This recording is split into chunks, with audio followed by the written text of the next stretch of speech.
Jai Hind दोस्तों, welcome back to Smart IAS Foundation. You are watching Pretty Secure with me Raj Gaurav, and on today April 6 we will discuss these topics from current affairs with the help of MCQs. ये session आपके लिए English और SMS दोनों में document के format में comment section में available रहेगा. From there you can download it in English and SMS separately. आज जो हम प्री सिक्योर में पहला टॉपिक डिस्कस करेंगे वो रिलेटेड है इंडिया के स्ट्रेटेजिक पेट्रोलियम रिजर्व से रिलेटेड. इसे मैंने पिछले वीक तुम्हें प्रैक्टिस क्वेश्चन में भी दिया था. आज हमें स्ट्रेटेजिक पेट्रोलियम रिजर्व के डिटेल्स डिस्कस करने हैं, जो चीजें ना प्रीलिम्स के लिए बड़ी इंपॉर्टेंट होती है, हमारे जनरल अवेयरनेस के लिए भी जरूरी है, और मेंस में भी आप जीएस पेपर 3 में इसको यूज कर सकते हो वैल्यू एडिशन के लिए. सेकंड हम बात करेंगे यूनाइटेड नेशंस इंटरिम फोर्स के बारे में. ये यूनाइटेड नेशंस इंटरिम फोर्स जो वेस्ट एशिया में कॉन्फ्लिक्ट चल रहा है कहीं ना कहीं उससे भी रिलेटेड है, और ऐसे भी स्टैटिक फॉर्म में भी इंडिया यूनाइटेड नेशंस के इंटरिम फोर्स में अपना कंट्रीब्यूशन देते रहता है, तो हम उसकी बात करेंगे. फिर हम बात करेंगे E20 फ्यूल की. व्हाट इज E20 फ्यूल, ये कौन सा टर्म है जो कि न्यूज में था, इसका सिग्निफिकेंस क्या है, उसको हम देखेंगे. Fourth topic would be general anti avoidance rule, GAAR. एक बड़ा इंपॉर्टेंट टॉपिक इकोनॉमिक्स से रिलेटेड जो करंट अफेयर्स में मेंशन है, और यूपीएससी को बाकी स्टेट पीसीएस को ऐसे टॉपिक्स ना अपने प्रीलिम्स में पूछने की बड़ी आदत होती है. Last but not the list topic would be a species which is mentioned in the news, rice whale. ये वेल का एक स्पीसीज है, बड़ा यूनिक सा नाम है, और यूनिक प्रॉपर्टी जिसकी होती है, तो किस रीजन में मिलता है, क्या इसका सिग्निफिकेंस है, इसका आईयूसीएन स्टेटस क्या है राइस वेल का, ये हम डिस्कस करेंगे. फिर last week Friday pre secure session के प्रैक्टिस क्वेश्चंस और आज के नए practice questions. Okay, and entire ये सेशन एसएमएस में भी आपके लिए कमेंट सेक्शन में अवेलेबल रहेगा, जहां से आप पढ़ाई कर सकते हो. So come to the very first topic, जहां पर हम बात करेंगे इंडिया के स्ट्रेटेजिक ऑयल रिजर्व का. और एक इंडियन एक्सप्रेस का तुम आर्टिकल देख सकते हो that 1/3 of India strategic petroleum reserve are empty. मतलब इंडिया का जो स्ट्रेटेजिक पेट्रोलियम रिजर्व है ना, उसका 1/3 अभी भी खाली है. तो सोचो कि जब अगर मान लो हमें अपने स्ट्रेटेजिक ऑयल रिजर्व की डिपेंडेंसी बनानी पड़े, अगर हमें स्ट्रेटेजिक ऑयल रिजर्व को यूज करना पड़ जाए, जो कि इमरजेंसी के केस में यूज करेंगे, तो फिर क्या होगा, कितने दिन का ऑयल रिजर्व है हमारे पास, हम ये भी यहाँ डिस्कस करेंगे. Okay, come to the very first statement related to this.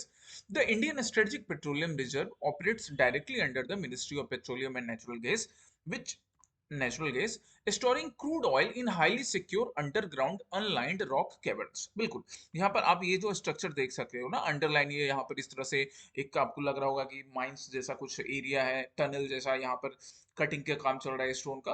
तो ऐसे ही इन्हीं कैवर्न्स में ना हमारा स्ट्रेटेजिक ऑयल रिजर्व स्टोर करके रखा जाता है. Under which ministry, directly under the ministry of natural gas, petroleum and natural gas. ये पहला स्टेटमेंट बिल्कुल पूरी तरह से करेक्ट है. ठीक है, चलिए दूसरा क्या. Under phase 1 of the strategic petroleum reserve programme, active storage facilities have been successfully operationalised at Visakhapatnam, Mangaluru and Chandikhol. तो विशाखापट्टनम, मंगलुरु एंड चंडीखोल में फेज 1 के अकॉर्डिंग स्ट्रेटेजिक पेट्रोलियम रिजर्व है.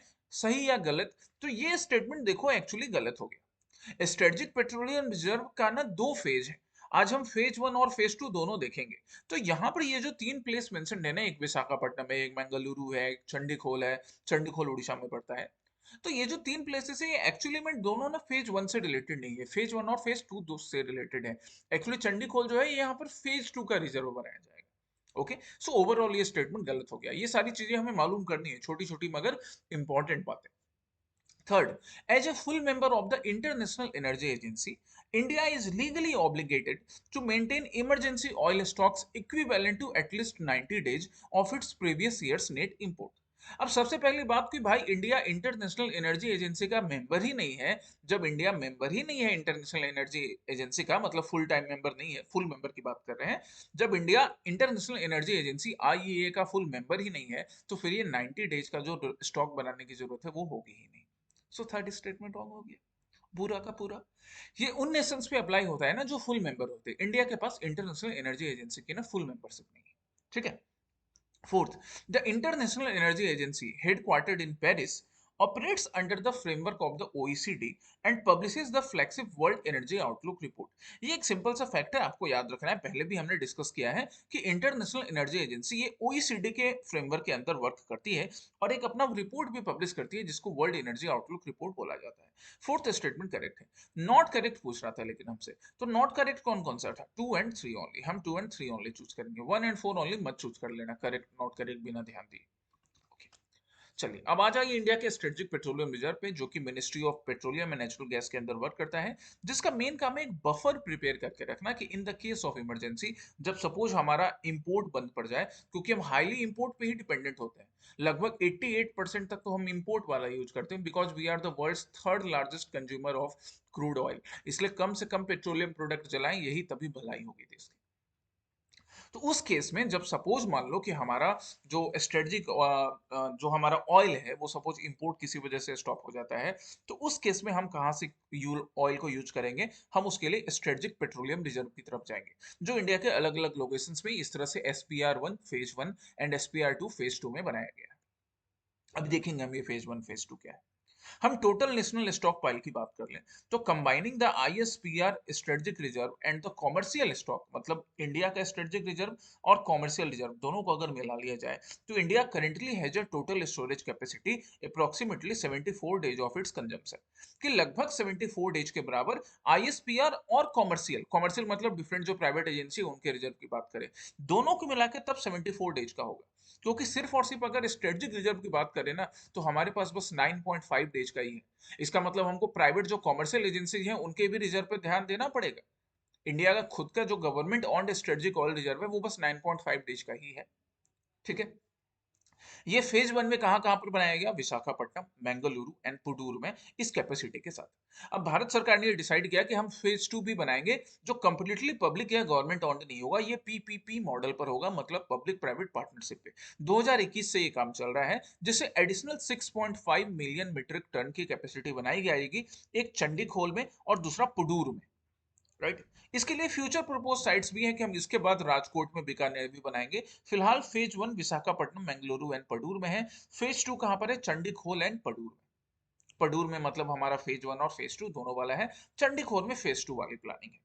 आगे फ्यूचर में राजकोट, बीकानेर में बुलाने की बात होगी, उसको हम आगे देखेंगे। ठीक है। चलिए, और एक चीज याद रखेंगे कि सिर्फ और सिर्फ अगर हम ISPRL की बात करें, इंडिया के स्ट्रेटेजिक रिजर्व की बात करें, तो वो 9.5 डेज का ही है। हाँ, जब हम अपने कॉमर्शियल रिजर्व की बात करेंगे, कॉमर्शियल स्टॉक्स की बात करेंगे जो डिफरेंट कॉमर्शियल कंपनीज के पास है, तब मिलाकर दोनों मिलाकर 74 डेज तक का हमारे पास स्टोरेज कैपेसिटी है हमारे पास। ओके। जरा हम OECD और इंटरनेशनल एनर्जी एजेंसी की बात कर ले, तो ये तो इंटरनेशनल एनर्जी एजेंसी के फाउंडेशन से रिलेटेड बातें हैं, which operates under the OECD के फ्रेमवर्क के अंदर हमारा इंटरनेशनल एनर्जी एजेंसी वर्क करता है। पहले भी हमने इसको डिस्कस किया है। एक चीज हम याद रखेंगे हमेशा, दैट इंटरनेशनल एनर्जी एजेंसी के फुल मेंबरशिप के लिए आपके पास OECD की मेंबरशिप होनी चाहिए। सिंस इंडिया OECD का फुल मेंबर नहीं है, तो इंडिया IEA का भी फुल मेंबर नहीं है, एसोसिएट कंट्री के रूप में बस जुड़ा हुआ है। फुल मेंबर के लिए रिक्वायरमेंट होती है IEA के फुल मेंबर के लिए कि उनके पास कम से कम पिछले साल जितना उन्होंने इंपोर्ट किया ना, उसके 90 डेज का रिजर्व होना चाहिए। हमारे पास तो वैसे भी 90 डेज का रिजर्व कॉमर्शियल और गवर्नमेंट वाला भी मिला के नहीं है, ना ही हम OECD के फुल मेंबर है। ओके। चलिए, बाकी रिपोर्ट्स की बात करें तो world energy outlook, world energy investment, India energy outlook, net zero by 2050, ये सारा पब्लिश करने का काम IEA इंटरनेशनल एनर्जी एजेंसी करता है। टाइम टू टाइम न्यूज में बना रहता है, और इसको हमने प्री सिक्योर में डिस्कस भी करा है। Come to the next topic, United Nations interim force, किसकी बात करेंगे हम? लेबनान में।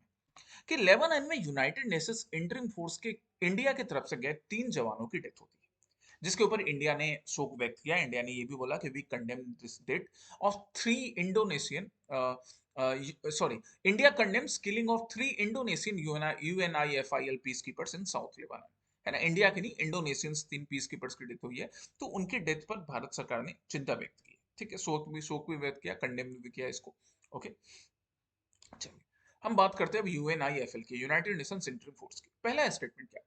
That United Nations interim force was originally established by the United Nations Security Council to monitor the cessation of hostilities following the 2006 war between Israel and Hezbollah. Actually Israel और Hezbollah के बीच ये जो war हुआ, ये एक important time है जहां पे UNIFIL से रिलेटेड नए डेवलपमेंट होंगे। पर इसका फॉर्मेशन, इसका फाउंडेशन इसके बहुत पहले हो चुका था। आप यहाँ पर देखो, इसका फाउंडेशन कब हुआ? 1978। 1978 में जो फाउंडेशन हुआ, उसके पीछे भी इसराइल की कहानी थी। When the Israeli forces invaded southern Lebanon, जब इजरायली फोर्सेस ने सदर्न लेबानन को इन्वेड किया था under the code name operation लिटानी। तो ऑपरेशन लिटानी जो सदर्न लेबानन में इजरायली फोर्सेस के इन्वेजन से स्टार्ट हुआ था, उस टाइम में रोकने के लिए इस इन्वेजन को, या पीस स्टेबिलिटी करने की, पीस सॉरी, पीस वहां पर स्टेब्लिश करने के लिए यूनाइटेड नेशंस इंटरिम फोर्स का गठन हुआ, राइट। सो इसका मेन पर्पस क्या हो गया, core mandate to confirm the withdrawal of Israeli forces from south southern Lebanon, कि सदर्न लेबानन से इजरायली फोर्सेस वापस चले जाएंगी। Apart from this, to restore international peace and security and to assist the government of Lebanon in ensuring the return of its effective authority in the area, कि सबसे पहले तो Israeli forces southern Lebanon से बाहर निकल जाएंगी, उसके बाद वहां पर जो गवर्नमेंट थी उस गवर्नमेंट को सपोर्ट किया जाएगा कि वो फिर से अपनी इफेक्टिव अथॉरिटी उस एरिया में स्टेब्लिश कर सके। एरिया ऑफ ऑपरेशन भी यहाँ पर इंपॉर्टेंट है। जो यूएनआईएफएल वाले जो फोर्सेस थे उनको डिप्लॉय किया गया कहां पे, सदर्न लेबानन में, specifically in the area bounded by the Litani river to the north and the blue line which is the UN recognised boundary separating Lebanon and Israel to the south, कि इस region में United Nations interim forces को place किया गया था along with the Lebanese government के साथ। यहाँ पर आपको लितानी रिवर और ब्लू लाइन का रेफरेंस याद रखना है, ये पूरा स्टेटमेंट नहीं याद ऐसे रखना है कि अच्छा लितानी रिवर कहाँ पर है, तो लितानी रिवर का लोकेशन हमको लेबनान में मिला, और ये ब्लू लाइन जो है ये यूएन रिकॉग्नाइज्ड लाइन है जो कि इसराइल को और लेबनान को सेपरेट करती है। इसको हम किस नाम से बुलाते हैं गाइस, तो इसको हम बुलाते हैं किस नाम से, ब्लू लाइन के नाम से, याद रखिएगा, blue line, line between Lebanon and Israel, blue line. Okay, तो हमारा पहला स्टेटमेंट तो रॉन्ग हो चुका है क्योंकि 2006 में इसकी फाउंडेशन नहीं है। सेकंड स्टेटमेंट क्या है, सेकंड स्टेटमेंट है UNSC resolution 1701 strictly mandates the withdrawal of the Lebanese armed forces from southern Lebanon. Actually ये तो रॉन्ग हो गया ना, अभी तुमने यहाँ पर पहले ही स्टेटमेंट में क्या देखा कि लेबनीज फोर्सेस नहीं, इजरायली फोर्सेस को सदर्न लेबनान से विड्रॉ किया गया था, और ये स्टेटमेंट क्या बोल रहा है कि लेबनीज फोर्सेस को सदर्न लेबनान से विड्रॉ किया जाएगा, ये उल्टा जस्ट बोला जा रहा है, तो ये स्टेटमेंट भी रॉन्ग हो गया। और जहां तक हम यूनाइटेड नेशंस की रिजोल्यूशन की बात करते हैं, तो ये जो 1701 रिजोल्यूशन है ये इजरायली फोर्सेस को हटाएगा सदर्न लेबनान से, लेबनीज फोर्सेस को नहीं, ठीक है। थर्ड स्टेटमेंट क्या, UNSC resolution 2589 drafted and spearheaded by India explicitly urges member states to ensure strict accountability and bring perpetrators of crime against UN peacekeepers to justice। अब ये third statement हमारा क्या बोल रहा है कि यूनाइटेड नेशन सिक्योरिटी काउंसिल का जो रिजोल्यूशन नंबर 2589 था जिसको इंडिया ने ड्राफ्ट किया था, इंडिया ने प्रेजेंट किया था, वो एक्चुअली में मेंबर स्टेट से क्या डिमांड करता है, strict accountability against any UN peace keepers. अब यहाँ पर जो इंडियन गवर्नमेंट, ये इंडियन अथॉरिटीज जो यहाँ पर शोक व्यक्त कर रही है, कंडेम कर रही है, गुस्सा जता रही है, ये सारा इसी रिजोल्यूशन के अकॉर्डिंग, कि किसी भी यूएन पीस कीपर्स की डेथ अगर होती है तो उसकी अकाउंटेबिलिटी फिक्स करनी चाहिए, जस्टिस मिलना चाहिए जिन्होंने ऐसा गलत काम किया है, तो ये स्टेटमेंट सही है। थ्री ओनली हमारा करेक्ट स्टेटमेंट निकला, वन एंड टू रॉन्ग। एक बार हम फिर से यूनाइटेड नेशंस इंटरिम फोर्स की बात कर लें तो 1978 में इसको एस्टेब्लिश किया गया after when Israeli forces invaded to southern Lebanon. Israeli forces को सदर्न लेबानन से निकाल दिया गया, वहां पर एक बाउंड्री ड्रॉ की गई लेबानन और इजराइल के बीच में जिसको ब्लू लाइन बोला जाता है, ठीक है। और लितानी रिवर भी आप याद रखिएगा इसी रीजन से फ्लो करती है, कौन सी रिवर, लितानी रिवर नहीं है। अब यहाँ पर हम दो रिजोल्यूशन की बात करें तो 1701 resolution, simply this resolution has mandated that the Israeli forces would withdraw and the Lebanese armed forces would be placed in southern Lebanon region। 2589 नाम का जो रिजोल्यूशन है यूनाइटेड नेशन सिक्योरिटी काउंसिल का, इसको इंडिया ने ही ड्राफ्ट किया था, India ने ही स्पेयरहेड किया, जो कि अकाउंटेबिलिटी इंश्योर करेगा कि किसी भी यूएन पीस कीपर्स की अगर डेथ होती है या उसके अगेंस्ट कोई भी क्राइम होता है तो जो देश या जो ग्रुप ये करेगा उसके अगेंस्ट अकाउंटेबिलिटी फिक्स होनी चाहिए। हम जहां तक यूएन पीस कीपिंग और इंडिया के रोल की बात करें तो India one of the largest and longest serving troop contributor है यूनाइटेड नेशंस के पीस कीपिंग रोल के लिए। और यहाँ पे जो पीस कीपिंग पर्सनल्स होते हैं ना, इनको ब्लू हेलमेट भी बुलाया जाता है because they use that unique blue helmet. Okay, the third topic is related to E20 fuel program. Why? Because the E20 petrol now the main fuel in India from April 1। अब अप्रैल 1 से ये E20 petrol India में बहुत तेजी से popular होने वाला है। इसका आपके कार पर स्पेशली क्या इम्पैक्ट पड़ेगा इथेनॉल ब्लेंडेड फ्यूल का, इसको द इकोनॉमिक टाइम्स में डिस्कस किया गया, हम उसे आज डिस्कस करेंगे। तो सबसे पहले जब E20 फ्यूल की बात करें, E20 फ्यूल मतलब यहाँ देखो मैंने एक्सप्लेन कर रखा है, ब्लेंडेड फ्यूल है जहां पे 20% इथेनॉल है और 80% जो रेगुलर पेट्रोल आप पहले से यूज करते आते थे। सो E20 माने ethanol blending with 20% ethanol and 80% regular petrol. 20% ethanol 80% petrol, 20% ethanol 80% petrol, बुझे।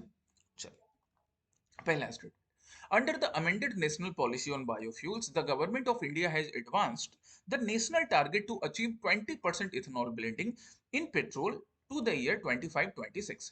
एक्चुअली में ये स्टेटमेंट्स करेक्ट है, और जो इथेनॉल ब्लेंडिंग का जो टारगेट था ना कि 20% हम इथेनॉल ब्लेंड करेंगे, उसको एक्चुअली एडवांस किया गया कि 2025-26 तक हम ये कर लेंगे। अदरवाइज पहले ओरिजिनल टारगेट 2030 का था। इसको देखो, यहाँ पर ध्यान रखो, सरकार इसको तेजी से लेकर आ रही है। इसके पीछे सरकार ने कई लॉजिक दिया, हालांकि सरकार को क्रिटिसाइज भी किया गया कि भाई आप कार यूजर्स जो हैं जिन्होंने कार खरीदी है, आप उनके फ्यूचर की बात नहीं कर रहे, इंजन की कैपेसिटी खराब होगी, ऐसा कई रिसर्च में आया। लोगों ने सरकार से शिकायत भी की, पर आजकल सरकार शिकायत कितनी सुनती है नहीं सुनती है तो तुम बेहतर बता सकते हो, तुम भी समझते हो। तो 20% इथेनॉल ब्लेंडिंग का टारगेट पहले 2023 तक था, सरकार अब उसको 2025-26 में एकदम पूरा करवाने पर लग गई है भैया। ओके, पहला स्टेटमेंट करेक्ट हो गया है ना, करेक्ट। दूसरा क्या है? Second generation ethanol is derived primarily from edible biomass and food crops such as sugar cane juice, sweet sorghum and broken rice. Actually ये ना फर्स्ट जनरेशन में होता था। याद रखना, first generation and second generation में एक मेन फर्क क्या है कि फर्स्ट जनरेशन जो इथेनॉल था ना, वो एडिबल बायोमास को यूज करता था, फूड क्रॉप्स को यूज करता था, जैसे शुगर कैन हो गया, स्वीट सोरगम हो गया, राइस हो गया, कॉर्न हो गया। इससे ना फूड सिक्योरिटी का इशू राइज हो सकता था, इसलिए सेकंड जनरेशन इथेनॉल लाया गया, जो कि एक्चुअली में फूड प्रोडक्ट्स को नहीं, बायोमास, पराली, इन सबको यूज करके बनाया जाए। ठीक है, तो ये बेसिक डिफरेंस है first generation and second generation के बीच का, याद रखिएगा इसको। सेकंड स्टेटमेंट हो गया आपका इसके वजह से wrong. Third, the addition of ethanol to regular petrol is significantly lowers the fuel research octane number, thereby making the engine more susceptible to premature detonation or knocking. Actually ऐसा नहीं है। सरकार यही दावा करती है कि इथेनॉल ब्लेंडिंग से, ये स्टेटमेंट रॉन्ग हो गया, सरकार ये दावा करती है कि इथेनॉल ब्लेंडिंग से फ्यूल का जो ऑक्टेन नंबर है ना, वो एक्चुअली इंक्रीज होता है, और फ्यूल का ऑक्टेन नंबर जितना इंक्रीज होगा ना बाबू, उतना ज्यादा फ्यूल की कैपेसिटी, फ्यूल की एफिशिएंसी बढ़ेगी। तो सेकंड और थर्ड इनकरेक्ट थे। हमसे पूछ रहा था हाउ मेनी आर इनकरेक्ट, हम क्या बोलेंगे? Only two are incorrect. Only two माने दो नंबर ऑफ स्टेटमेंट्स, एक टू और एक थ्री, दोनों इनकरेक्ट थे। बुझे? इथेनॉल ब्लेंडिंग हमने देख लिया, E20 मतलब 20% इथेनॉल। अच्छा, जहां तक हम इथेनॉल की बात कर रहे हैं, जो मिलाया जा रहा है इथाइल अल्कोहल, वो कलरलेस लिक्विड होता है, एक चीज याद रखें। और सेकंड जनरेशन इथेनॉल है, इसका मतलब इसको कैसे डेवलप किया जाएगा? इसको डेवलप किया जाएगा एग्रीकल्चरल रेसिड्यू से, राइट, स्टबल से, पराली से, नॉन एडिबल सोर्सेस से बनाया जाएगा, है ना। इसमें हम यीस्ट यूज करेंगे, राइट, और फिर बनाएंगे सेकंड जनरेशन इथेनॉल, जिससे कि फूड सिक्योरिटी का क्राइसिस अराइज नहीं होगा। ऑक्टेन नंबर की हम बात करें तो एक चीज याद रखिएगा आप यहाँ से, ये रिसर्च ऑक्टेन नंबर फ्यूल का एक बड़ा इंपॉर्टेंट पार्ट होता है, एक रूल ऑफ थंब है। रूल ऑफ थंब कहने का मतलब कि जितना हाइयर ऑक्टेन नंबर, उतना ज्यादा फ्यूल की capacity, the more compression the fuel with stand before detonating, इसलिए आपको हाइयर ऑक्टेन नंबर चाहिए। इथेनॉल का नेचुरली जो ऑक्टेन नंबर है ना, वो खुद हाई होता है, इसलिए जब E20 इथेनॉल की बात करेंगे या E20 पेट्रोल की बात करेंगे, तो उसका इथेनॉल रेटिंग पहले से हाई रहता है, जिससे कि ना नॉकिंग जो है वो स्लो नहीं, नॉकिंग फास्ट ही होगी, नॉकिंग में कोई दिक्कत नहीं आएगी इंजन के knocking, right. Pre mature detonation नहीं होगा, जब प्री मेच्योर डिटोनेशन नहीं होगा तो इंजन अच्छा वर्क करेगा, as per this research by the government, कि इससे फ्यूल की एफिशिएंसी या इंजन की एफिशिएंसी नहीं अफेक्ट होने वाली है। हालांकि कुछ रिसर्च इसको काउंटर भी करते हैं, दैट्स अ डिफरेंट थिंग। आप अपने आंसर्स में, मेंस में ये पॉइंट ऐड कर सकते हो। बाकी ब्यूरो ऑफ इंडियन स्टैंडर्ड, जो कि ब्यूरो ऑफ इंडियन स्टैंडर्ड जो है, that is responsible for scientifically formulating and enforcing this qualities of fuel. Bureau of Indian standards कौन सी मिनिस्ट्री के अंदर वर्क करता है? कई बार डिस्कस हो चुका है, ministry of consumer affairs and food and public distribution, इसके अंदर ही ब्यूरो ऑफ इंडियन स्टैंडर्ड या BIS वर्क करने का काम करता है। Okay, come to the next topic number 4, जो कि है किसके बारे में? GAR रूल्स के बारे में। GAAR रूल्स के बारे में यहाँ पर कुछ चेंजेस किए गए हैं। इन चेंजेस के अकॉर्डिंग सरकार ने दो चीज को टारगेट किया। एक क्या टारगेट किया कि जो इन्वेस्टर्स हैं, स्पेशली जो 2017 के पहले जिन्होंने इन्वेस्टमेंट किया था, उनको इस रूल से रिलीफ मिल जाएगा। लेकिन सरकार ने यह भी देखा कि 2017 के बाद से जो इन्वेस्टमेंट हुए थे, इन्वेस्टमेंट डिस्करेज ना हो, लेकिन इन्वेस्टमेंट करने के बहाने टैक्स हेवन कंट्री से पैसा यहाँ पे इन्वेस्ट करते हुए जो टैक्स इवेजन का काम करते हैं कुछ इन्वेस्टर्स, फॉरेन इन्वेस्टर्स, वैसा ना हो। तो दोनों काम किया जाएगा कि इससे इन्वेस्टमेंट भी कंटिन्यूअस चलता रहे, लेकिन टैक्स इवेजन ना हो, जिससे सरकार को टैक्स का लॉस ना हो। हालांकि एक चीज और याद रखेंगे कि 2017 से पहले की इन्वेस्टमेंट पे ये GAAR का अमेंडेड रूल एप्लीकेबल नहीं होगा।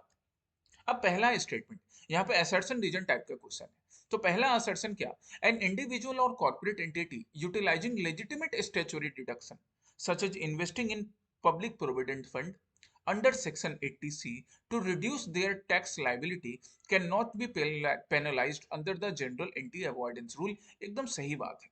आपको ये लाइन बाय लाइन ऐसे याद रखना है कि कोई भी एंटिटी, कॉर्पोरेट एंटिटी हो या इंडिविजुअल हो, वो ना जब पब्लिक प्रोविडेंट फंड या पीपीएफ में इन्वेस्टमेंट कर रही है सेक्शन 80C के according, right, and so that उनकी जो टैक्स लाइबिलिटी वो कम हो सके, तो उनको ना पेनलाइज नहीं किया जा सकता है as per the GAAR rules. हाँ, यहाँ पर एक कंडीशन है, जिस कंडीशन को देखो हम यहाँ डिस्कस करेंगे कि एक्चुअली में जो उनका इन्वेस्टमेंट है, जो टैक्स बेनिफिट है, वो 3 करोड़ को एक्सीड करना चाहिए, है ना, अरेंजमेंट से, right. The GAR provisions are strictly invoked only if the tax benefit arising from the arrangement exceeds 3 crore in a single financial year, right.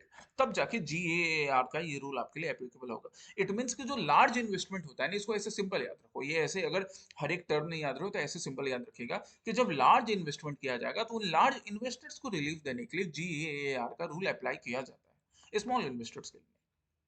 दूसरा वही है रीजन में, the statutory provisions of GAAR are strictly invoked by tax authorities only if the total tax benefits arising from the specific arrangement exceeds the financial threshold of ₹3 crore in a single financial year. कि 3 करोड़ तक का जब तक benefit मिल रहा है, तब तक सरकार आपको ना पूरी तरह से रिलीफ देती है, कोई टाइप का पेनलाइजेशन नहीं लगाएगी। पर जब लगेगा कि 3 करोड़ से ज्यादा का बेनिफिट लेने की कोशिश कर रहे हैं, तब सरकार आपके ऊपर पेनल लगाने के लिए कुछ नए GAAR के प्रिंसिपल्स इन्वोक कर सकती है। रीजन यहाँ पे करेक्ट है, हालांकि रीजन ना असर्शन का करेक्ट एक्सप्लेनेशन नहीं है, इसलिए आंसर क्या होगा, B. Both A and R R true but R is not the correct explanation. A क्या बोल रहा था, असर्शन हमारा क्या बोल रहा था कि GAAR के अकॉर्डिंग, सेक्शन 80C के अकॉर्डिंग इनकम टैक्स के, कोई भी इन्वेस्टर अगर इन्वेस्ट कर रहा है पीपीएफ में, पब्लिक प्रोविडेंट फंड में, तो he can avail the tax benefits, उसको पेनलाइज नहीं किया जाएगा। पर वहां पर एक कंडीशन है कि GAR का प्रोविजन तब तक स्ट्रिक्टली इन्वोक होगा, या GAR के प्रोविजंस के अकॉर्डिंग थ्रेशोल्ड लिमिट क्या है, थ्रेशोल्ड लिमिट वो 3 करोड़ की है। उसके ऊपर जाने पे, थ्रेशोल्ड लिमिट होने पे फिर तो भाई प्रोविजन अप्लाई होंगे। सो जो लार्ज इन्वेस्टर्स होते हैं, बड़े इन्वेस्टर्स होते हैं, बिग इन्वेस्टर्स होते हैं, उनके लिए एक्चुअली ये GAAR वाला जनरल एंटी अवॉइडेंस रूल वाला फ्रेमवर्क अप्लाई होता है, स्मॉल इन्वेस्टर्स के लिए नहीं। चलिए मैकेनिज्म की हम बात करें, तो GAR के अकॉर्डिंग एक मैकेनिज्म डेवलप होता है जिसको हम इम्परमिसिबल अवॉइडेंस एग्रीमेंट बोलते हैं, अरेंजमेंट बोलते हैं। अब इस इम्परमिसिबल अवॉइडेंस अरेंजमेंट देखो, ये किस क्राइटेरिया में अप्लाई होता है, जब कोई इन्वेस्टर क्या कर रहा है ना, अपने फंड को सेल कंपनी के थ्रू, सेल कंपनी मतलब वैसी कंपनी जो एक्चुअली में एग्जिस्ट नहीं करती है, या टैक्स हेवन नेशंस में एग्जिस्ट करती है, जहां पे टैक्स बड़ा कम लगता है, वहां से पैसे लाकर इन्वेस्ट करते हैं। तो उनका मेन टारगेट क्या रहता है कि वो इन्वेस्ट करें, प्रॉफिट भी कमाएं और टैक्स भी ना दें। उस केस में GAR के थ्रू इम्परमिसिबल अवॉइडेंस अरेंजमेंट इन्वोक किया जा सकता है, यूज किया जा सकता है। हालांकि 2017 से पहले जो भी इन्वेस्टमेंट थे, उनको इस रूल के अंदर नहीं लाया जाएगा। तो उन्होंने अगर पहले कोई प्रॉफिट कमाया, उन्होंने 3 करोड़ से ज्यादा प्रॉफिट कमा लिया, उनको टैक्स रिबेट मिलता रहेगा। इसको हम ग्रैंड फादरिंग क्लाउज बोलते हैं। ग्रैंड फादरिंग क्लाउज मतलब कि अभी जो नए अमेंडमेंट्स किए गए, ये अमेंडमेंट पुराने 2017 के पहले के इन्वेस्टमेंट पे अप्लाई नहीं होंगे। रेट्रोस्पेक्टिव नेचर में कोई भी टाइप का टैक्सेशन उन पे अप्लाई नहीं किया जाएगा। यही ग्रैंड फादरिंग क्लॉज कहलाता है। ठीक है, यहाँ पर हम बात करें कि ये GAR प्रिंसिपल्स क्यों अप्लाई किया जा रहा है, तो बेसिकली 3 टाइप के टैक्स प्रैक्टिसेस होते हैं। एक होता है टैक्स इवेजन, जो कि इलीगल है। अगर आप टैक्स इवेड कर रहे हो, इलीगल है, तो आपके ऊपर क्रिमिनल ऑफेंसेस के अकॉर्डिंग चार्ज हो सकते हैं। दूसरा होता है टैक्स अवॉइडेंस, जो कि लीगल होता है बट डिस्करेज किया जाता है। टैक्स अवॉइडेंस के लिए लूप होल्स को यूज किया जाता है ना, टैक्स हेवन नेशन से पैसा इन्वेस्ट किया जाता है, इसको टैक्स अवॉइडेंस बोलते हैं। लीगल है बट डिस्करेज है। सरकार इसी टैक्स अवॉइडेंस को रोकने के लिए GAAR के प्रिंसिपल्स स्पेसिफिकली यूज करती है। और नेक्स्ट होता है टैक्स प्लानिंग, जो लीगल है, जहां पे आप सही तरीके से अपनी टैक्स की प्लानिंग कीजिए, आप पीपीएफ में इन्वेस्टमेंट कीजिए और अपना टैक्स बचाइए। हालांकि भाई वो 3 करोड़ से ज्यादा प्रॉफिट वगैरह नहीं होना चाहिए, ऐसे के कंडीशंस है ना। तुम इन सारे कंडीशंस को नहीं खोल कर बैठ जाना कि आपको CA बनना है। आप CA का एग्जाम नहीं क्लियर कर रहे हो, आपको सिविल सर्विसेज के लिए कितना समझना है GAR को, वो याद रखना है। ठीक है, now last but not the least topic is rice bill, एक नई स्पीसीज जो कि ट्रम्प के ड्रिलिंग प्लान से रिलेटेड हो गई। कहां पर मिली भैया हमको, गल्फ ऑफ मैक्सिको में।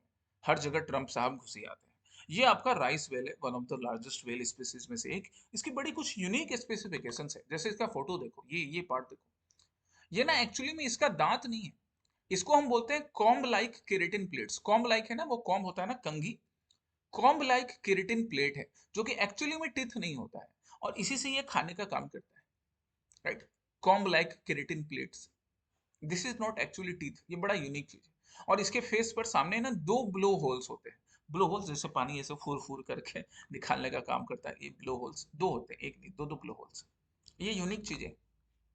चलिए पहला statement, the rice whale is an evolutionary distinct species of toothed whale. सबसे पहले बाइक तो भाई यहाँ पर टूथ नहीं होता है ना, कॉम्ब लाइक इनका एक केरेटिन स्ट्रक्चर है, which are found exclusively in the Gulf of Mexico. ये सही बात है, इनको गल्फ ऑफ मेक्सिको में आप देखोगे through out the year, right, जो कि year round gulf of Mexico, पहले इसको गल्फ ऑफ मेक्सिको बुलाया जाता था, आजकल गल्फ ऑफ अमेरिका बुलाया जा रहा है, यहाँ पर थ्रू आउट द ईयर ये स्पीसीज मिलने का काम करती है, ये स्पीसीज मिलता है। तो पहला रॉन्ग हो गया, टूथेड वेल नहीं है राइस वेल, है ना, याद रखेंगे कि टूथेड वेल नहीं है। गल्फ ऑफ मेक्सिको में या गल्फ ऑफ अमेरिका में थ्रू आउट द ईयर मिलता है। Due to its specific ecological behavior of resting near the ocean surface, during the night time, the rice whale is highly susceptible to fatal vessel strikes. सही बात है, ये ना ocean surface पे रात के टाइम में स्पेशली पाई जाती है, ये आप देख सकते हो ओशन सरफेस पे। और दैट्स वाई जो लार्ज वेसल्स होते हैं, जो बड़ी बड़ी शिप होते हैं, उनसे टकरा कर इनकी डेथ भी हो जाती है। This is correct. Third, baleen whales, the suborder to which the rice whale belongs, are morphologically characterized by absence of teeth and presence of single blowhole. Actually wrong है, single blowhole नहीं, to blowhole मिलता है baleen whale, right, जिससे कि rice whale भी belong करता है जिस order में। तो not correct हमारा यहाँ पर क्या क्या हो गया, 1 and 3 only। आपको याद क्या रखना है सबसे पहले राइस वेल के बारे में, कि भाई ये टूथेड स्पीसीज नहीं होती, इसमें टीथ नहीं होता है, कॉम्ब लाइक स्ट्रक्चर होता है, दो ब्लो होल होते हैं, आयुसीन स्टेटस इसका क्रिटिकली इंडेंजर्ड होता है, सरफेस पे पाया जाता है रात के टाइम में स्पेशली, जिससे इसको ड्रिलिंग शिप्स होते हैं, ऑयल शिप्स होते हैं, उनसे काफी नुकसान पहुंच सकता है। कहां पर मिलता है, through out the year gulf of Mexico या गल्फ ऑफ अमेरिका में, इतना याद रखिए। ठीक है, बाकी डाइट वगैरह क्या है वो आप पढ़ सकते हैं, बड़ी फिश है तो छोटी छोटी फिश को खाने का काम करेंगे, right. Now come to the practice question. Last week के प्रैक्टिस क्वेश्चन में पहला प्रैक्टिस क्वेश्चन था नासा के अर्टेमिस 2 मिशन। अब पहला स्टेटमेंट क्या था, this will be the first time humans will get to the moon's neighbourhood after the last Apollo mission in 1972। ये एकदम करेक्ट है कि ये पहली बार होगा जब नासा की तरफ से, एक्चुअली में पूरे ह्यूमन हिस्ट्री में पहली बार इंसान फिर से मून के नेबरहुड में जाएगा। एग्जैक्टली मून पे लैंड नहीं करेगा, मून के पड़ोस में घूम के आ जाएगा। नेबरहुड है ना, इस वर्ड पे ध्यान दो, मून के बस नेबरहुड में, मून के आसपास ऐसे चक्कर लगा के वापस आ जाएगा। अपोलो मिशन के बाद पहली बार होगा जब ह्यूमन जा रहे हैं अर्टेमिस 2 मिशन से, करेक्ट है, नेबरहुड तक है ना, मून पे लैंड नहीं कर रहा है। सेकंड क्या, the Artemis 2 mission will land on the moon and return to earth after a 10 day journey. यही गलती हो गया, यही मैंने चेंज किया था। जब नेबरहुड में जा रहा है तो लैंड क्यों करेगा भाई, हाँ 10 दिन के बाद अर्थ पे वापस लौट आएगा। ये अर्टेमिस 2 मिशन का अभी जर्नी प्लान है, अब देखते हैं वापस सक्सेसफुल आ जाए, ठीक है। Third, it is taking the quicker route which not only reduces the travel time but also require less powerful rocket and fuel. पहला पार्ट सही है कि ये ना क्विकर रूट को फॉलो कर रहा है, जो कि ट्रेवल टाइम रिड्यूस कर देगा, बट एक्चुअली ना इसके लिए पावरफुल रॉकेट लगेंगे, और जब पावरफुल रॉकेट लगते हैं ना तो फ्यूल भी ज्यादा लगता है। तो थर्ड स्टेटमेंट क्या हो गया, रॉन्ग। हाँ, क्विकर रूट के लिए ज्यादा पावरफुल रॉकेट लगते हैं, और ज्यादा पावरफुल रॉकेट ज्यादा फ्यूल पे काम करता है, बुझ रहे हो, याद रखिएगा इस चीज को, ये बड़ा इंपॉर्टेंट चीज है कि रूट भले क्विकर हो बट पावरफुल रॉकेट लगेंगे, और पावरफुल रॉकेट में फ्यूल ज्यादा लगेगा, इसलिए लॉन्गर रूट फॉलो किया जाता है। इसरो ने लॉन्गर रूट फॉलो किया था, अर्टेमिस 2 क्विकर रूट फॉलो करने की कोशिश करेगा बट फ्यूल ज्यादा लगेंगे, रॉकेट पावरफुल है नासा के पास। इनकरेक्ट ढूंढना था हमारे लिए, इनकरेक्ट क्या हो जाएगा भैया, 2 and 3 only, these are incorrect, ठीक है।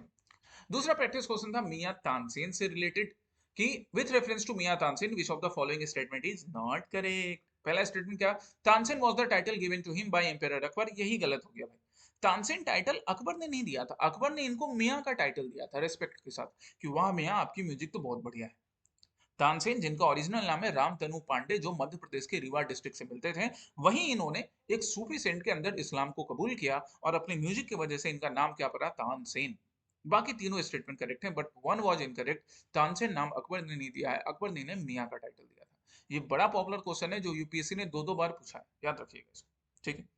अब आज के लिए प्रैक्टिस क्वेश्चन की बात करें तो पहला प्रैक्टिस क्वेश्चन मैंने यूपीएससी के 2013 के एग्जाम से लिया है, ज्योग्राफी से रिलेटेड। है ना, हर सब्जेक्ट का प्रैक्टिस क्वेश्चन हम प्रीवियस ईयर क्वेश्चन भी प्रैक्टिस करते रहेंगे। तो आपको ज्योग्राफी से रिलेटेड ये पहला प्रैक्टिस क्वेश्चन आंसर करना है कि फ्रेश वाटर कहाँ आइस कैप में, ग्लेशियर में, ग्राउंड वाटर में, लेक में कहाँ ज्यादा मिलता है, क्या मिलता है, जरा इसके बारे में पढ़ो और आंसर करो। दूसरा प्रैक्टिस क्वेश्चन भी ज्योग्राफी का ही है, यूपीएससी 2013 के एग्जामिनेशन से, जो लेटराइट सॉइल्स के ऊपर है, मतलब सॉइल्स के डिफरेंट कैटेगरीज के ऊपर। तो ये दोनों आपके दो प्रैक्टिस क्वेश्चंस हो गए UPSC previous year question based. कल के प्री सिक्योर के सेशन में हम फिर मिलेंगे, इन दोनों प्रैक्टिस क्वेश्चंस को डिस्कस करेंगे। तब तक आप उसके आंसर कमेंट सेक्शन में कीजिए, बाकी डॉक्यूमेंट्स को पढ़िए। Right, keep studying, right, and also revise at regular intervals. जय हिंद।